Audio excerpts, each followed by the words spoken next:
Hey, what's up, everyone? Welcome to the huddle.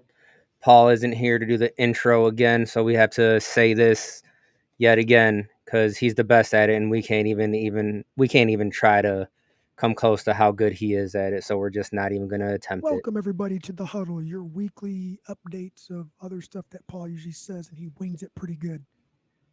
Thanks for joining us. Today we have Daniel and Jose with preferred flooring. Oh wait, as always, there, got you, Paul. So today we're going to be discussing expanding your services. I know a couple weeks ago we talked about focusing on one and you know niching down, right, and how can you focus and become good at that and really that's what we did and made our name in the resilient side of things. But I think the fact of the matter is that if we only did resilient, we were just talking about this before we went live here, is we'd be sitting around for 6 months out of the year because although yes, we are pretty good at it and it's what we like to do, it's not always, it's not always there. So what can we do in order to stay afloat and keep our guys busy and still keep on moving? So I mean, not only that, we didn't even and start in resilient. We started in carpet, really. Yep, carpet and vinyl base, man. Some broadloom, and that was what we started on. I just found something that very few people did and decided to attack that. That was all. And Daniel's right. There's a lot of downtime. Flooring is seasonal. We found out long ago that flooring is seasonal. Different types of flooring are seasonal in the commercial industry. Let's get that straight. Commercial wise, this is us talking about that. And I do know now that it applies somewhat to residential, but commercially speaking, you got seasons, right? You have let's start with the flooring season. We have school season. You have hospital season. You have industrial season. Like there are times of the year when um, these places kind of ramp up, and you have the fiscal year where a lot of places are ending in but June 30th, something like that, and they're trying to bury funds. School season Oh, is got to keep the budgets right. yeah, school season is during summer break. You know, you have very small windows of opportunity to get a lot of work done. Um, but that goes back to what we started talking about, and she had mentioned what Paul Note had said, and I don't recall what that was, Daniel, about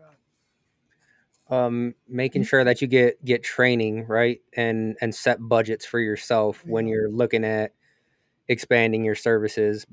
Just talking about, I mean, I've talked to guys that were like, hey, I'm gonna start concrete polishing, and it's like, okay, that'd be pretty good.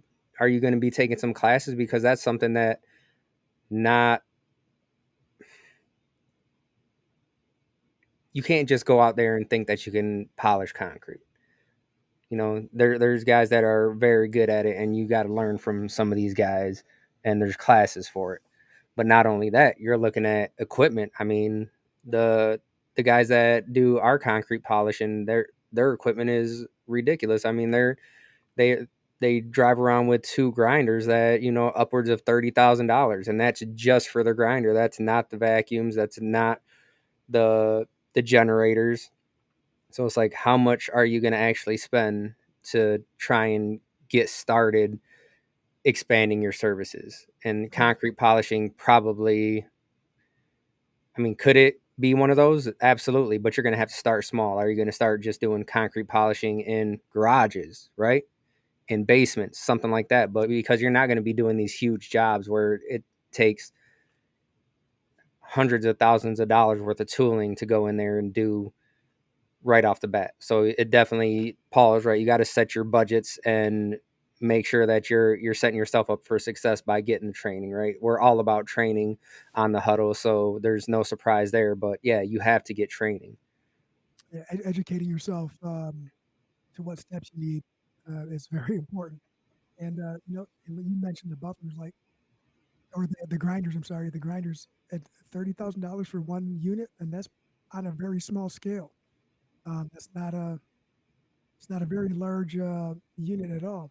And I think long ago when I back in my day when I first started doing flooring, there was a place down the street from where our office is actually located now called Bay Area Interiors, and I remember they were doing terrazzo. They were the only company doing terrazzo on this side of the state for a while there, and I remember asking them, "Hey, do you want to learn how to do this? We can teach you. We can teach you." And I was like, uh, maybe." They're like, "Yeah, first you're gonna have to get $100,000 worth of equipment just to start." Yeah, nope, sorry, I'm not at that level. Not right now. I was just working with a sub at that time, and I remember them trying to sell us on that back when the mall was being built and no one around was doing it.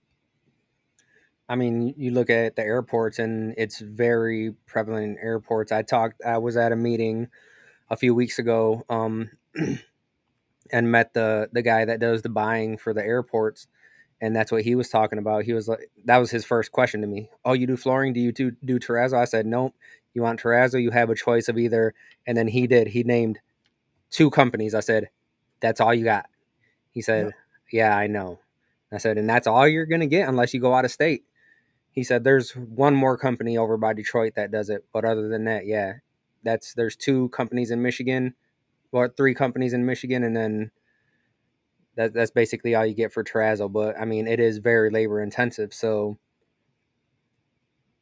not just that, it's the equipment, right, and the know how. It's probably very easy to mess up. So just make sure you're Yeah. staying within your budget and know what you're getting into when it comes to expanding. So now that we talk about that, I mean, there's other things that you can expand into. So if you are doing carpet, which a lot of people start with, you want to get into the resilient side. Um, a lot of guys are scared to do it because it is, we talk about it all the time. It's one cut, you're done. If you cut that 30-foot piece of vinyl short, guess what? There is no fixing that like you can with carpet. So there Well, is training out there for it. And I just seen Rod Von Bush from CFI posted a couple trainings today that are happening over, I think, in his area of Kentucky or something like that. And the NAFCT, we're going to be down at America's Floor Source in October for some heat welding flash cove stuff. So the training is out there. Make sure you're going taking advantage of it. This is how you can do it and get your foot in the door without. Come use our equipment. Come get your hands on it, and see if you can actually see if you even like it before you yeah. start doing it. Because the last thing you want to do is accept a job and then try and scrounge around for all these tools and just go out there and start messing stuff up right away. I Yeah, mean, that's that's kind of what we did, but we weren't the ones in charge at the time. It was the guys that were getting the projects for us that we worked under at. like so do you think that you can do this? I'm sure I can do whatever you guys got. Have you done it before? Nope. Are you scared? Nope. Just give me some literature. I'll figure it out. But you gotta give yourself a chance to be hands on before you get thrown out there. And I think that's where this is coming from. Is don't limit yourself to one niche, right? Like if you're good at one thing, chances are you're good or great at another as well. And it's just a matter of going to some of uh, educational classes, trainings, certifications, or just going and hanging out with a group of floor nerds and getting your hands on something that you typically don't touch, just to get a feel for it. Well, that's the other thing too, right? Is hanging out with and going to these events. That's going to be where you can talk about things and where you can meet people that are very good at something that you may want to do or jobs that you want to take on. Uh, Jimmy called me up and was like, "Hey, I got this Forbo thing going on," asking me a bunch of questions. And then when it came down to it, he was like, "Hey, I still don't feel comfortable. Can you come down and help me out?" And I did. I went down there and helped him out for a day. It's because he put himself out there, man. He's a great guy. You know, we hang out at the events all the time, and it's like, of course, you know, he's a fellow CFI guy, NFIC. So hey, when your brother's in need, you go help him out. And I know that one day, if we're ever in that position, he'll come and return the favor. And it's all about that networking aspect of things and knowing that, hey, I might want to get into this, so let me go hang out with the people that are into it already. Yeah, and it's I don't know, maybe I was a little bit of a different person too. Like whenever I wanted to learn something new, I really honestly, this is my approach. I offered my assistants for free on an evening or a weekend to go learn something new. And I knew that I knew that I was just going to be there asking a bunch of questions, and I was going to end up being a gopher. But that's totally fine. I don't care. I absorb things fairly quickly, and I wanted to see if something was in my if I could understand it, if it was going to be in the realm of something I wanted to try or do or invest my time in. And that applies to more than just flooring, right? It applies a large variety of things. Not saying you guys have to do that, but you know, if someone around you is good at something and they're willing to bring you on and show you, and you're willing to go learn for 8 hours just by being a helper, go do it and do whatever you can to get a little piece of that knowledge information to see if it's something that you would like to pursue. Yeah, and there's Um, been plenty of guys that have reached out to us, and it's like, can I just come help you guys out for a day or two? And it's like, man, again, if we did sheet vinyl every single day, it'd be no problem. Like, yeah, come out here, come and help us out. But to have the schedules align and for everything to match up perfectly is so hard that I can't just be like, you know what, come help out, because it's like, man, it could be 2 3 months from now where we'll be have a sheet vinyl project, and then even then it's, a bathroom. yeah, like the one we're doing this week. Yeah. Just I mean, very small. And then scheduling wise, what just happened? Something happened. Can't be there now for a little bit. So scramble mode. Fill the schedule. Um, I'm just wondering, like, so I can we can only me Daniel whatever we can only talk to the area over here. There's a lot of guys around in our local area that do gravitate towards one discipline, and they do team up with other installers to adopt another discipline, because that's a lot of what the projects entail are more than just one type of flooring. And I think that's a great way to go about it. That's a great way to find out if you have a liking to another discipline, but it's also another way to avoid learning. If you invite someone to help you out with a project and you're like, that's yours over there. Do not cross this line. This is mine over here. Uh, be uncomfortable for a little bit. Go help out. Ask some questions, and vice versa to the person who's going to help. I mean, there's a reason why there's multiple materials on a single project, right? And if you can offer more than one discipline to a client, they would rather deal with one person than multiple people. It does make things a lot easier on the back end, but if not, totally understand.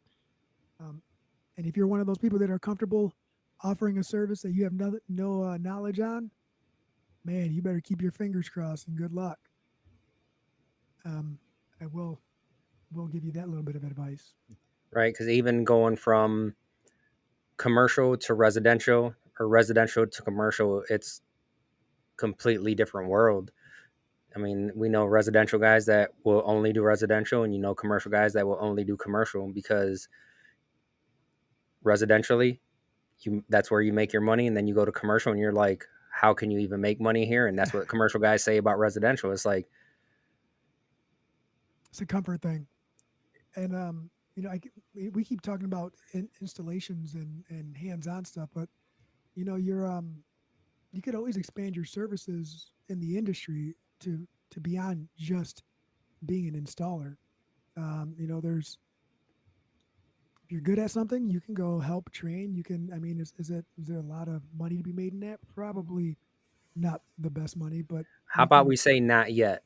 Because that's something that needs to be talked about in the industry too. It's that needs to be something to where you can make a living at training once you can't be on your knees anymore, because there's too many guys out there that are great at what they do, that are great at teaching, that should be a career path that people should be able to look at and be like, yes, I do want to train.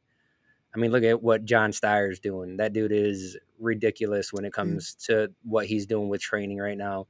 I mean, if he were to make as much money installing and just focus on training, how many people he could have coming up in the mhm. industry would that's really what we need. So how can we expand not just services but the industry to accept that that's what we need in here so we can have that option as well. That is a great and valid point onto that. You that's the teach a guy how to fish type scenario, right? Steyer's teaching a lot of individuals how to fish. That's for sure. They're going to be feeding a lot of families. That's worth its weight in gold, in my opinion. Kevin says he was always told it's better to be a master of one than a hack of many. Back then, it was much different time for flooring. And the crazy thing is that I thought it was different back then, where a lot of guys did everything and did it well. I mean, look at just like, for instance, John Namba, where he's got certifications in basically anything that you could do. He can do ceramic, he can do wood, he can do carpet, whatever you want to do, he can do it. Right. And that's really how I thought guys back in the day were. It's like, I'm going to do everything and I'm going to do it well. I think it was But a trade off too, right? Like um, back in the day, they probably helped a lot with the other ones, but there was a trade off. Is people stayed in their lanes and they understood that there was a lot of work for everyone, and they worked well together. Nowadays, it's everybody's competition. We're training our replacements, and you know what? Hell yeah, I want to train a replacement. If you're crawling around, why? Why wouldn't you want someone to take your place on the floor if you have other opportunities and you're strong at something else? Train your replacement. Find some growth. Um, and everybody's scared of people leaving them and going and working for other companies. And you know what? It's okay. That's going to happen regardless. And if they're not a fit for you, they will leave. If you're not a fit for them, then you leave. It's just that's just the way of the world, man. It's the same way every career, every job, every whatever you want to look at is like that. Just right. We got a comment on Instagram. They said the correct trained guy will help increase profits for their employers or themselves. And yeah, like you got to train them so that way you can't hold anyone hostage, right? yeah. They're going to do whatever they want to do, and we've kind of seen people come full circle a couple times, and it's like it's the same thing every single time when they're like, I had to go see what was out there, and you know, right now I'm kind of kicking myself because what could have been if I would have stayed. But it's like, man, sometimes you got to go see what's out there. And you were at a point where you were like, hey, I can do this myself. And that means that 100% go do it. Like, I don't think there's been many people that have left us where it's like, I hate this guy or anything like that. It's like, if you're going to go do it, go do it. Like, Mm-hmm. If you're gonna go be all in, go be all in, right? We understand. Everybody's got a family. Everybody's got dreams. Everybody's got goals. Um, just just know that there's a lot of behind the scenes that even we're still learning, that go on for being a business owner. yeah, we're still learning 100%. We still, take classes to learn how to do some things. We're in, you know, um, not necessarily like we did masterminds with Kyle Hadeen. We're in programs with that we learned through our local chamber and some of the organizations over here where it's like, no, I'm not, I'm not 100% at what I do. I still need some help. And that's how it always should be throughout your career. You should always be asking for help because there's always something that you can do better. If it gets too easy and you don't need any help, then you should probably find something else to do and hand that off. Um, this And gets I hard. think besides like training, which is a huge one, that's something that you can look into because we're definitely lacking a lot of people that want to get out there, and like you said, it's not lucrative and you're not going to make a bunch of money, but you do meet a lot of cool people. Heck yeah, all the time, every day. Um, what other things in the industry? What other I don't want to say services? What other careers have kind of popped up that you didn't know about, Daniel? Since we started getting really I'm involved. I'm looking at just like moisture testing. Um, since we got certified for moisture testing, like if you haven't thought about it, I got to start redo thinking mine, about by it. the way.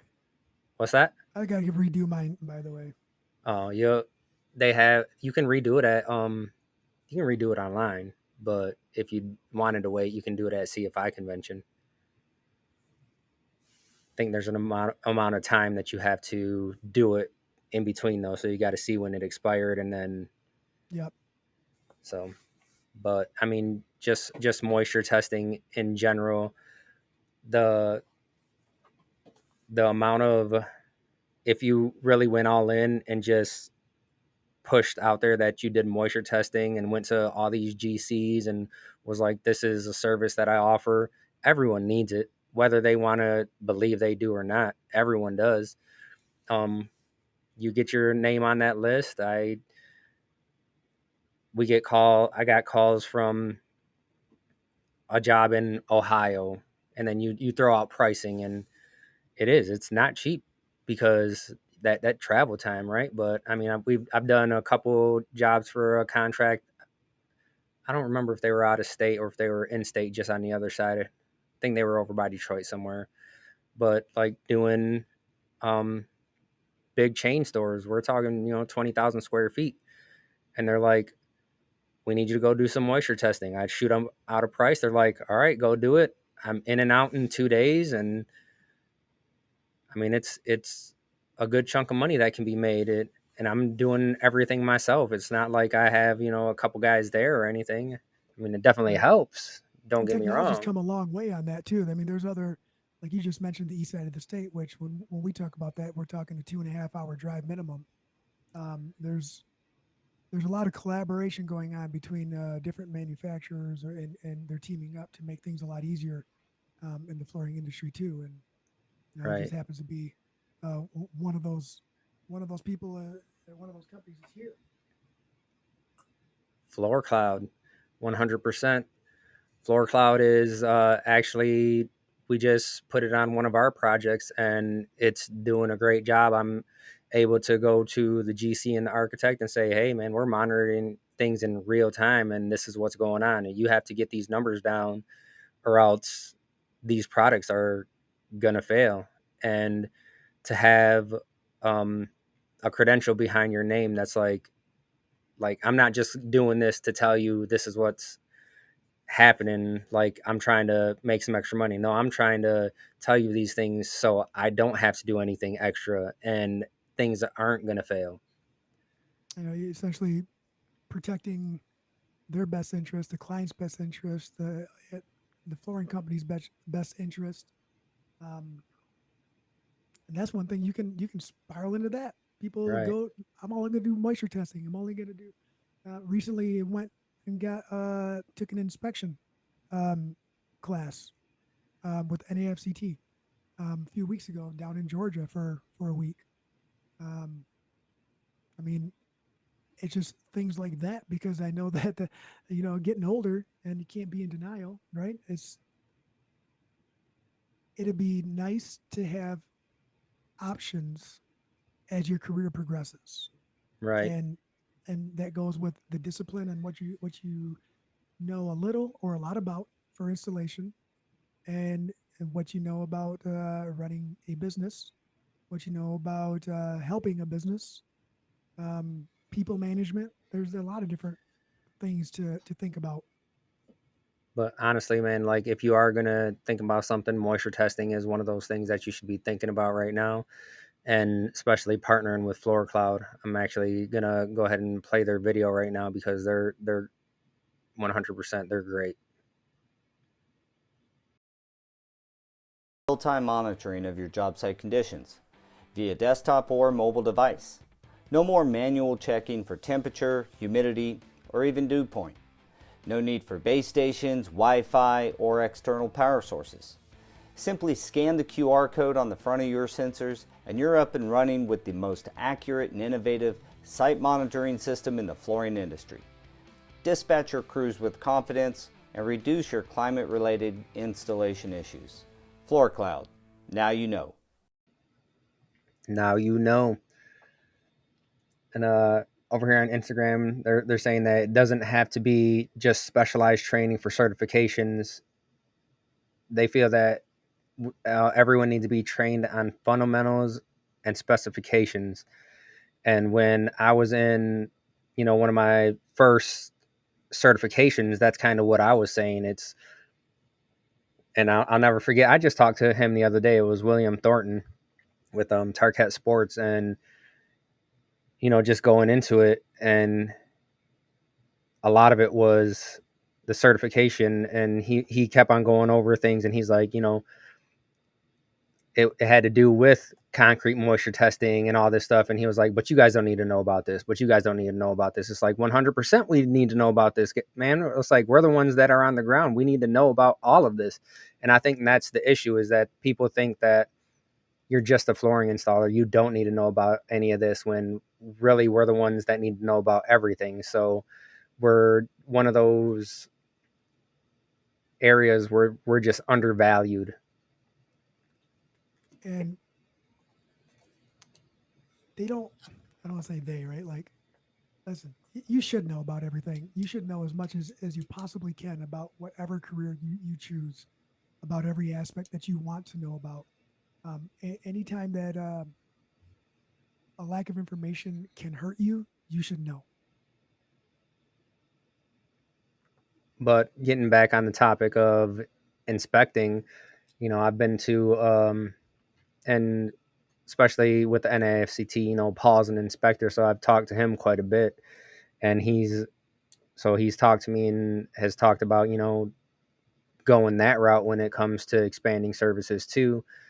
And even Chad Bookie is a local inspector here. He was a flooring installer, and now his focus is on inspecting, and that's something that you can do too. And you're actually kind of ahead already, from what I've gathered, because you just took that inspection certification and you kind of knew a lot of the things that were going on. It's just a matter of how do you put everything together after you're done inspecting, right?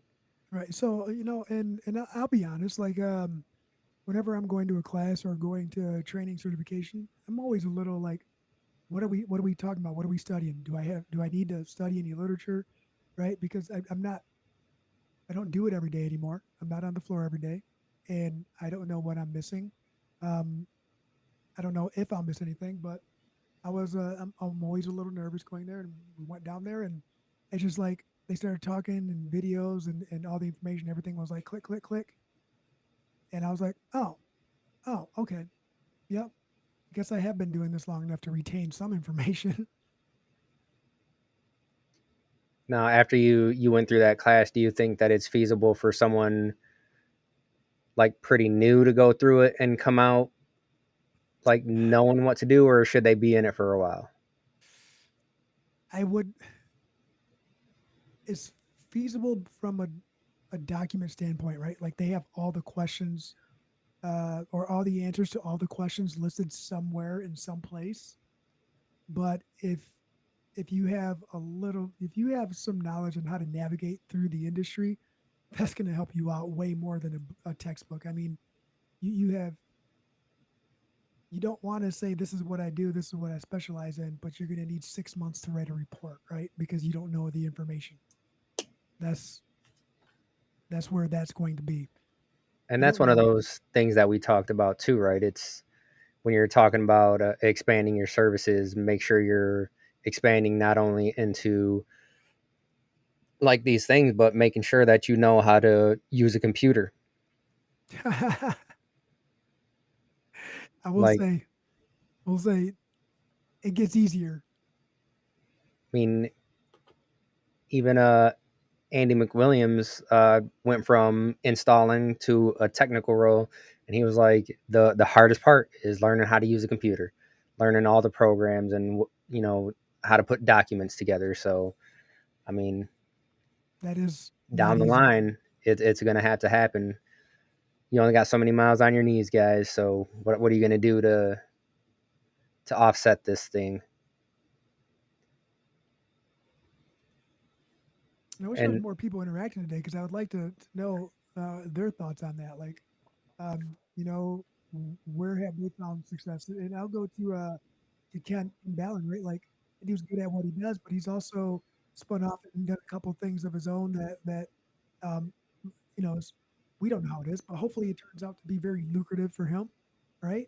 He's sharing information, sharing knowledge, um, and there's other installers that are out there doing their thing for social media. They're getting a lot of uh, a following, I would say, and they're showing off their work, and now they're also advertising for tooling companies and all that. And I don't know how much of that is pro bono, how much of it is being reimbursed, but it just goes to show that if you find something that you're good at, there are other ways to use that one thing or to use your brain and your skill set to make more money in more than one avenue. right, look at Ruben from Floors by Southern Boys, right? That dude has his own like store on his website. Now he's going around. That dude is now he's setting up his canopy that he's got with his logos everywhere and showing people, advocating for training. Yep. See, I mean, there's a lot of different things. You don't always have to be the first. That's for sure. It's just add to what's already there. But I definitely wouldn't recommend just going out there and again just try to start something that you have no idea about. Do your research. Don't just go out there and I'm just gonna, like I said, go start some polished concrete. And I had to have a conversation with that person. It's like, I don't think you understand the amount of stress that you're gonna put yourself under. I can I can give a quick rundown on expectations of it, but I can't give instructions on it, right? I only know what I know because I it's the limited I know from what it's supposed to fit, what it's supposed to look like when it's done, how it's supposed to be, and how it looks from the literature standpoint. But I can't give you step by step process on what you're supposed to do. But that's what they have YouTube for, right? Yeah, yeah, why not? Jesus said he's got signal from the storms in Houston. Didn't even realize that the storms were that bad over there. Hopefully everybody's all right down there. Yeah, hopefully you're good, man. Let us know if you need anything.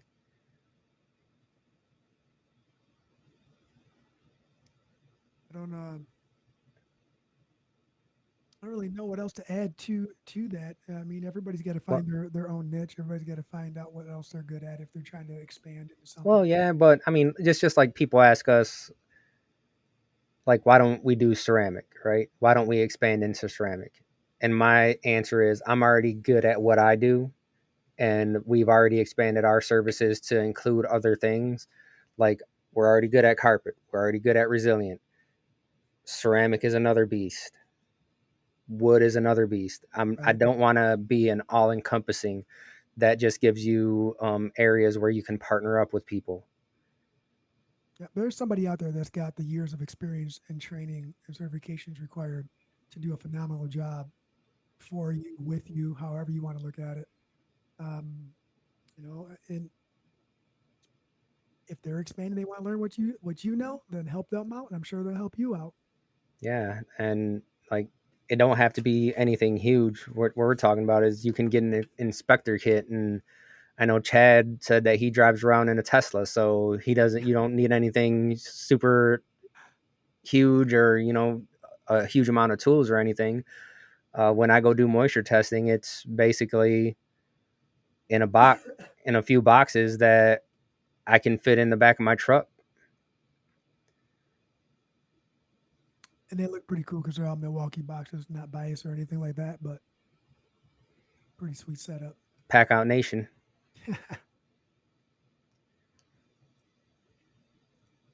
But definitely, it's always worth researching, expanding what you want to expand into before you actually do it. Ask people questions. Come to us, ask us questions. Um, to be honest with you, we've probably got $20,000-$30,000 worth of heat welding equipment. Did Yep. all that happen overnight? No, No, not that even took close. years and years to collect. Yeah, I still remember the first time we bought that thing. We were so excited. We went both to the same job and did a 3-foot door seam. 1 3-foot door seam with the heat weld because we were just excited to have it. And I think that that's the thing. When you're finding out what to expand into, if you're excited about it, chances are you're going to do whatever you can to make sure you have all the right information, training, and tooling for it. So find something to be excited about. Don't just jump into it because someone tells you you have to. Dive into it because you know you want to. And start doing mock-ups. That's what we did to teach ourselves. When we just think about when we first got the sports floor groover, we were in the garage on some underlayment. What are we going to do in order to learn how to use this thing? Let's go use it. Yep. Notice he said in a garage. That was legit. I mean, we started in the garage, so Now we just have a bigger garage. but definitely reach out. We wish Paul could be here. He definitely can lead a conversation and ask questions. He's way better at it than we are. We're definitely just co-hosts. Yeah, just co for sure. So we appreciate you guys for joining us all the time. If you have any questions, reach out. If you like the content, give us a like, a subscribe, share, Share. please. If you don't like us, still give us a like, subscribe, share. Share it with everybody else and tell everybody, hey, look at this. I don't like Yeah, this. share it with everyone. Be like, never listen to these Give them guys. a thumbs down for me, please. Everybody These just do guys have that. no idea what they're talking about. I mean, sometimes maybe we don't, but they don't know yet. So share it. So we'll see you guys next week, and we appreciate everything you guys do for the show, and we can't wait to keep on going. If there's anything you guys want to talk about or know about or bring up, I know that there's a link or an email address that you guys can use to contact. Right That there, is the huddleforwardprogress@gmail.com. Go ahead and use that. I mean, we always want to know what subjects are on your mind. What are you guys experiencing right now? And that goes across the U.S., not just here in Michigan. We want to know